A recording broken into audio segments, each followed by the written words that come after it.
এই মুহূর্তে আবহাওয়ার গুরুত্বপূর্ণ খবর। কিছুদিন আগেই প্রবল দাবদাহে অতিষ্ঠ হয়েছিল মানুষ। বাংলার মানুষ সেই অস্বস্তি এখনও ভোলেনি। তার মধ্যেই কিছুটা মেঘলা আকাশ এবং বৃষ্টিপাত কিছুটা হয়ে কিছুটা স্বস্তি এনেছে। এরই মধ্যে আবারও সতর্কতা জারি করলো আবহাওয়া দপ্তর। গাঙ্গেয় পশ্চিমবঙ্গে 16 তারিখ থেকে সতর্কতা আসছে।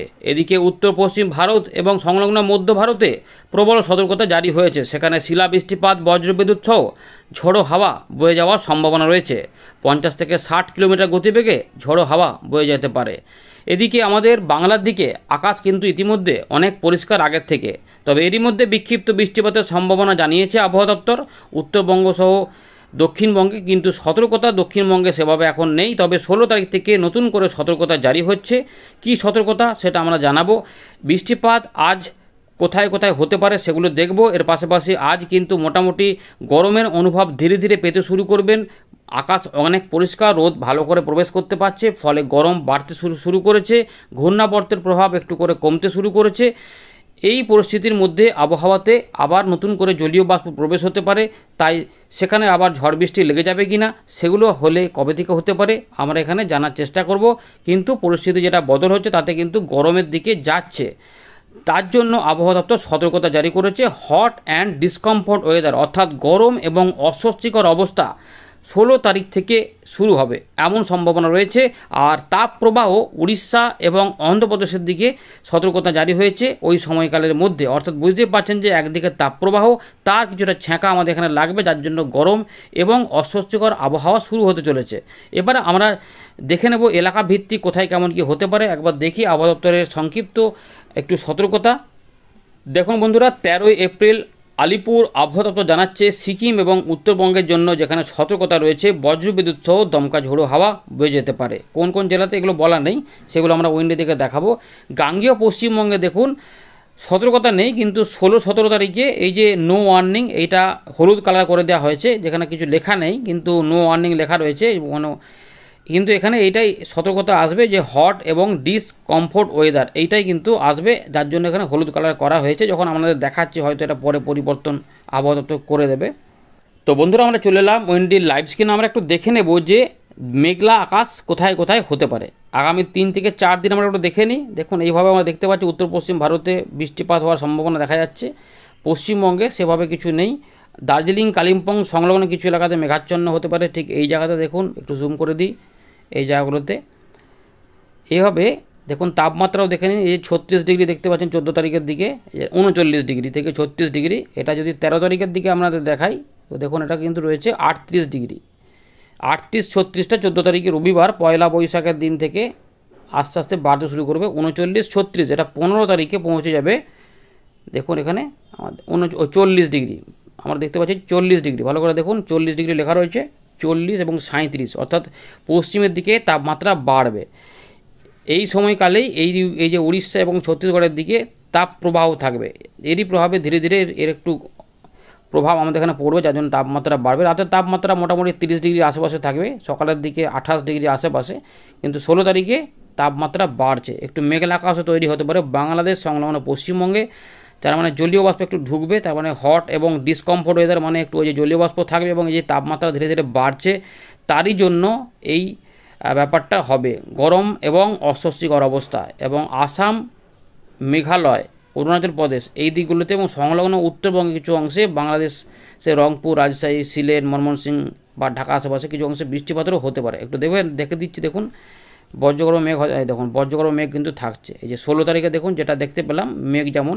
তো আমাদের গাঙ্গেয় পশ্চিমবঙ্গের উপকূলবর্তী কিছু এলাকা এবং এইখানে নদিয়া থেকে শুরু করে 24 পরগনা ধরে খুলনা, বরিশাল, ঢাকা, ময়মনসিংহ, সিলেট এইগুলোতে, রাজশাহী এবং আলিপুরদুয়ার, কোচবিহার এবং আসাম, মেঘালয় এই দিকগুলোতে দেখুন এখানে কিন্তু বৃষ্টিপাতের মতো বজ্রগর্ভ মেঘ তৈরি হতে পারে। এবং এই যে পশ্চিমের দিকে দেখুন এখানে কিন্তু শুকনো থাকতে পারে। তাই পুরুলিয়া, বাঁকুড়া, ঝাড়গ্রাম, পশ্চিম বর্ধমান, পূর্ব বর্ধমান, বীরভূম এই দিকগুলোতে কী হতে পারে না, এখানে কিন্তু শুকনো শুকনো থাকতে পারে এবং এখানে গরমটা বেশি অনুভব হতে পারে। আবারও একবার আমরা মেঘমালাতে চলে যাচ্ছি। দেখুন এই 2 তারিখে এই যে 2 থেকে 5টা যখন গেলাম তখন কিন্তু একটু কোথাও কোথাও বৃষ্টিপাত বাড়া দেখাচ্ছে, অর্থাৎ এই সময় একটু ঝড় বৃষ্টি টাইপের হতেও পারে, অথবা বজ্র বিদ্যুৎ সহ বৃষ্টিপাত। 17 তারিখে দেখা যাচ্ছে যে এখানে তাপমাত্রা কত থাকছে, 41 ডিগ্রি। আর অরুণাচল প্রদেশ সংলগ্ন এলাকাতে থাকছে বৃষ্টিপাতের সম্ভাবনা এবং চট্টগ্রামের দিকে মেঘ হতে পারে। এটা যখন 18 তারিখের দিকে যাব, তাপমাত্রা দেখুন কি হচ্ছে 40 ডিগ্রি, 19 তারিখের দিকে 41 ডিগ্রি, 20 তারিখের দিকে 42 ডিগ্রি, অর্থাৎ 20 তারিখে তৃতীয় সপ্তাহের মোটামুটি শেষ ভাগে তাপমাত্রা আরও চরমে উঠবে, 42 ডিগ্রি পশ্চিমের দিকে ছুঁয়ে নেবে।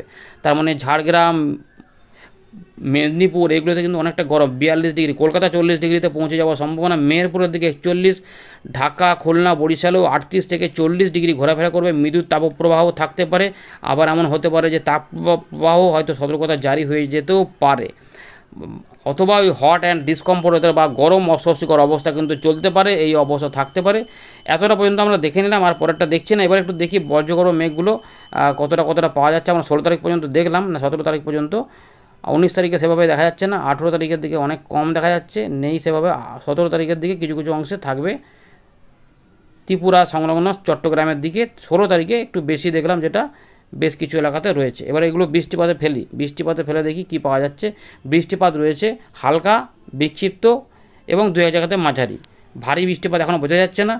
41-40 ডিগ্রি তাপমাত্রা থাকবে পশ্চিমের দিকে, এদিকেও গরম থাকবে, এরই মধ্যে জলীয়বাষ্প এখানে প্রবেশ হবে, তারই প্রভাবে কিছুটা দমকা হাওয়া প্রবেশ হতে পারে। দেখে নিচ্ছে একবার ঝোড়ো হাওয়া কিছু থাকবে কি না, দমকা হাওয়া থাকবে। এইগুলোর প্রভাবেই কিন্তু আমরা দেখব যে কিছু কিছু অংশে, যেটা দেখুন এই যে বায়ু প্রবাহ দেখুন, ভালো করে দেখে নিন বায়ু প্রবাহ, এই যে এই দিক দিয়েও গরম শুষ্ক হাওয়া আসছে, এদিক থেকে জলীয় বাষ্প ঢুকছে, এরই প্রভাবে কন্ট্রাডিকশন হবে, ফলে এটা তৈরি হতে পারে। ফলে যার জন্যই বজ্রগর্ভ মেঘে বৃষ্টিপাত। এবার কোথায় বৃষ্টিপাত? দার্জিলিং, কালিম্পং, কিছুটা জলপাইগুড়ি আশেপাশে এবং কোচবিহার, আলিপুরদুয়ারের কাছাকাছি কিছু এলাকা। এর পাশাপাশি আমরা দেখতে পাচ্ছি বাংলাদেশের রংপুর, আসাম, মেঘালয়ের বিস্তীর্ণ অঞ্চলে, বিশেষ করে পশ্চিম এবং মধ্যভাগটাতে। এছাড়া কিছুটা বিক্ষিপ্ত বৃষ্টিপাত রাজশাহী সংলগ্ন ময়মনসিংহ, ঢাকা, খুলনা, বরিশাল এই দিকগুলোতে, এবং আমাদের নদিয়া, কলকাতা, হাওড়া এবং পূর্ব মেদিনীপুর সহ দক্ষিণ 24 পরগনা কিছু এলাকাতে, উপকূলবর্তী এলাকাগুলিতে বা উপকূল তীরবর্তী কিছু অংশে হওয়ার চান্স দেখাচ্ছে, পরিবর্তন হতে পারে। এদিক থেকে শুকনো গরম হাওয়া আর এদিক থেকে জলো হাওয়া, এরই প্রভাবে দুপুরের পর থেকে রাতের মধ্যে বা সন্ধ্যের মধ্যে এখানে বৃষ্টিপাতের পরিবেশ তৈরি হতে পারে, বা ক্ষেত্র বিশেষে কালবৈশাখী ঝড় বৃষ্টিও লেগে যেতে পারে এই কিছু কিছু অংশে, সব জায়গাতে নয়, কিন্তু সম্ভাবনা একটা থাকছে। 15 তারিখের দিক থেকে দেখুন, 15 তারিখ পর্যন্ত সেভাবে বড় কিছু নেই, মানে এই সময়কালের মধ্যে প্রায় একটু শুকনো থাকবে না। 14 তারিখে একটুখানি দেখা যাচ্ছে যে কিছুটা মেঘলা আকাশ হবে। এই যে মানে তার মানে পশ্চিমের দিকে যে সমস্ত যে এগুলোতে হচ্ছিল আর কি বৃষ্টিপাত বা এগুলোতে সতর্কতা, সেগুলো একটু সরে আসতে পারে। তার জন্য এখানে হয়তো আবার হয়তো ঘূর্ণাবর্তের ব্যাপার একটু হতে পারে। দেখুন এখানে একটু লো প্রেশারের মতো দেখাচ্ছে, তাহলে একটুখানি আবার পরিবেশ ঠান্ডা হতে পারে। যদি এটা দেখায় তাহলে এখান থেকে বৃষ্টিপাত হবে 14 তারিখে রবিবার, পয়লা বৈশাখে। বৃষ্টিপাত কিন্তু বড় আকারে দেখাচ্ছে না, দুই এক জায়গাতে বিকেল থেকে সন্ধ্যের আশেপাশে বিক্ষিপ্ত বৃষ্টিপাত পশ্চিমবঙ্গ সংলগ্ন বাংলাদেশ এবং এই জায়গাগুলোতে, মধ্য ভারত সংলগ্ন এবং উড়িষ্যার দিকগুলোতে কিছু কিছু অংশে বজ্রগর্ভ মেঘ এবং সেখানে বিক্ষিপ্ত বৃষ্টিপাত আসতে পারে। ঝোড়ো হাওয়া, দমকা হাওয়া বড় আকারে কিন্তু কিছু দেখা যাচ্ছে। সুতরাং ঝড় বৃষ্টির প্রভাব নয়, কিছু কিছু অংশে একটু বৃষ্টির সময়তে দমকা হাওয়া হতে পারে, কিন্তু সব জায়গা থেকে বৃষ্টিপাত হবে সেভাবে নয়। কিছু অংশে দেখা যাচ্ছে, যেমন বীরভূম, মুর্শিদাবাদের দু একটি জায়গাতে, যেমন এই যে ডোমকল, ধুলাউড়ি এই দিকগুলোতে, আর কিছুটা হালকা প্রভাব রাজশাহীর দিকে, পাবনা, সুরদি, যশোর, এদিকে শান্তিপুর, হুগলি কাছাকাছি, পান্ডুয়া এগুলোতে কাছাকাছি। আর কলকাতার দিকে দেখুন, কলকাতা, হাওড়া, হুগলি, 24 পরগনা দেখুন 0 মিলিমিটার দেখাচ্ছে, কোথাও আবার 1 মিলিমিটার, 0.1 মিলিমিটার নিউ টাউন বা পানিহাটিগুলোতে। তাই কোনো কোনো অংশে একটু মেঘলা মেঘলা হবে মনে হচ্ছে, এবং ধীরে ধীরে বৃষ্টিপাত বা হালকা বৃষ্টিপাত নেমে যেতে পারে। পরিবর্তন হলে সেটা জানা যাবে যে আরও বেশি কিছু হবে কিনা। সতর্কতা দেয়নি আবহাওয়া দপ্তর 15 তারিখ পর্যন্ত, 16 তারিখ থেকে তাপপ্রবাহ বলছে না, হট অ্যান্ড ডিসকমফোর্ট ওয়েদার, সেই সতর্কতা রয়েছে। 13 তারিখের দিকে একটু পরের দিকে যদি মেঘ টেঘ আসে দু এক জায়গাতে, বিশেষ করে মুর্শিদাবাদ, বীরভূম, মালদা এই সাইডগুলোতে দু এক জায়গাতে মেঘ উঠতে পারে এবং সেখানে বিক্ষিপ্ত বৃষ্টিপাত। এছাড়া কলকাতার আশেপাশে যদি একটু মেঘ টেঘ যায় বা উপকূলবর্তী কিছু এলাকাতে এরকমভাবে রয়েছে, কিন্তু লোকাল মেঘ একটু এগিয়ে যেতে পারলে সম্ভাবনা থাকতেও পারে, কিন্তু খুব বেশি আকারে নেই। মূলত গরম এবং অস্বস্তির দিকে এগোচ্ছে আবহাওয়া। পয়লা বৈশাখে মোটামুটি ভালোই থাকবে, কিন্তু একটুখানি হয়তো মেঘলা মেঘলা যদি একবার দুবার হয় কোনো একটু এলাকাতে হতে পারে। আর বৃষ্টি যদি হয় তো দু এক জায়গাতে বিক্ষিপ্ত বৃষ্টিপাত। এই আপাতত রয়েছে, পরিবর্তন হলে জানাবো কিছু নতুন কিছু এলে। ধন্যবাদ।